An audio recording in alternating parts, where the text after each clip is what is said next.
سوال ہے کہ وہ کون سے اعمال ہیں جن کے لیے وضو کرنا مستحب ہے، یعنی کہ سنت ہے، واجب نہیں لیکن سنت ہے۔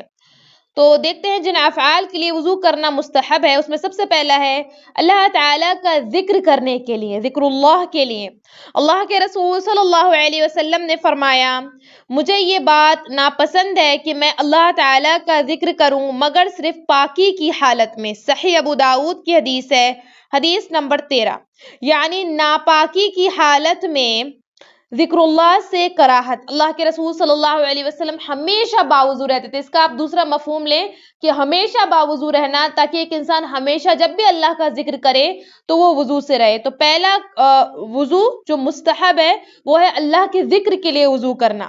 نمبر 2، یعنی وہ جگہ جہاں وضو کرنا مستحب سنت ہے، ہر حدث کے وقت، یعنی کہ جب بھی آپ بے وضو ہو جائیں فوری وضو کر لیں۔ رسول اللہ صلی اللہ علیہ وسلم نے ایک دن صبح کے وقت حضرت بلال رضی اللہ عنہ کو بلایا اور فرمایا، اے بلال، کس عمل کی وجہ سے تو مجھ سے جنت میں سبقت لے گیا ہے؟ تو بچے، خواتین اور لڑکیاں ہمارے پاس آن لائن قرآن تجوید سے پڑھنا سیکھ سکتے ہیں۔ لیڈیز ٹیچر پڑھائیں گے انشاءاللہ۔ بچوں کو دعائیں، نماز، سیرت، طہارت اور آداب بھی سکھائے جائیں گے۔